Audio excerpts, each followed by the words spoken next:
After building earthen house for many years, we discovered that we need to make the floor first and the foundation on top of the floor, and then we can build earthen wall above the foundation. That is the best way because it can protect our house from termites and moistures very well. Normally, if we make the new mounds on our land to make it high and we want to build a house on top of it, the soil is very loose like this. Normal people will let it sit like that in the rain. At least 2 rainy seasons, it will pack very tight, very strong after that. But if we don't have time to wet, we just make a dike around that area.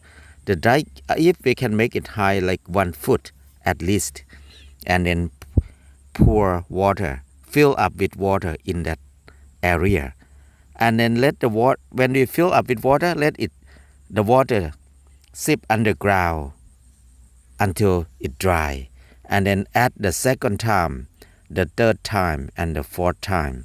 After we do like this 3 to 4 times, our soil will be very, very packed and very strong, and then it's ready to build. We don't need to wet until the soil totally dry. We can pour the floor on top of the soil that's still wet. We can keep building on top of the soil that's still wet. That the weight from the house can help to press it down, make it more packed, more tight. But our land that we are going to build now, we make a mound many years, a few years already, so it's totally packed. We need to clean the grass out, and then we look at the location together. How do we want it? Which way is nice view? This is very important to look at the real site before we make the floor, before we lay out how the house will look like.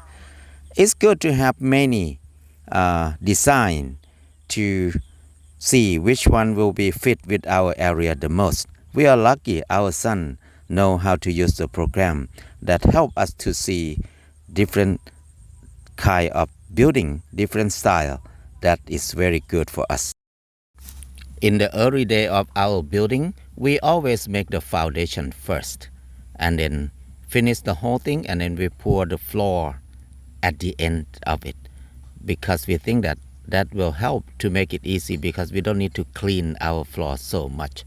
But the problem is when we pour the floor later, it always make some crack between the floor and the foundation. That is where the termites come up. We don't like that. Then we found that to pour the floor first and the foundation on top of the floor. This technique works so well. We recommend people to do like that. The floor first and then the foundation above the floor. That is the good way to do.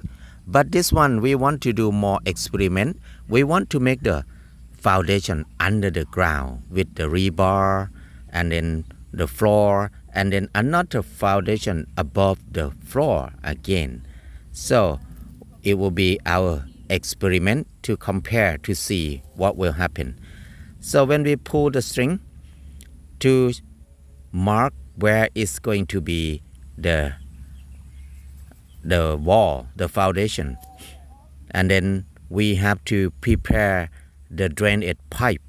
Drainage pipe we need to bury under the ground. So because when we pour the floor, we cannot put it late in after that. So it's good to bury the drainage pipe under the ground.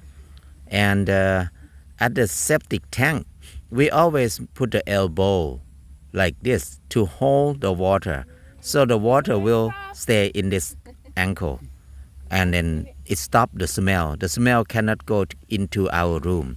This is very good technique that we have been using for a long time.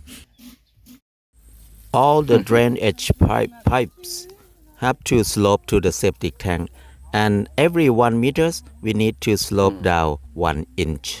That is the standard that we use. That make the flow better. That's the technique we do. And we experiment to put plastic in one room on the ground before we pour the floor, because some people said that it's gonna help to stop the moisture to go to the floor very well. That's why we want to experiment more. But you don't need to do like us. Just the floor and the foundation above the floor is good enough so far. This is our extra experiment. So to do like this, you pay more money for the rebar, for the plastic, but it will worth it for us to learn, because we like to learn, we like to experiment to see which one it will be the easiest, cheapest, and then strongest. That's our aim. That's why we keep doing experimentation all the time. Normal floor, we recommend at least 4 inches. At least, if you can get 5, 6, 7, it will be the best. It will be like a big slab, thick slab of concrete with rebar inside. And then we can make the foundation above it and build on top of it. So it will help to hold the whole house to stay strong together. That's why we don't need the pillars under the ground. We don't need foundation under the ground. But this floor is not the finished floor. It's just rough floor. So the finished floor can be at the end. This floor, after we pour the floor, we make the foundation like this. It's so hard for the termite to move to our house, because they need to make a dirt trench, dirt tunnel to our house. So we'll sweep them out easily. To do like this, it protect our house from the termites very well. So far, it worked the best, because they cannot come to our wall easily, because the footpath around the house at least 1 or 2 meters sometimes. So it take long time for termites to make the tunnel across this footpath and then go up to the foundation, and then they can go to the dirt. So before that, they will be swept out easily.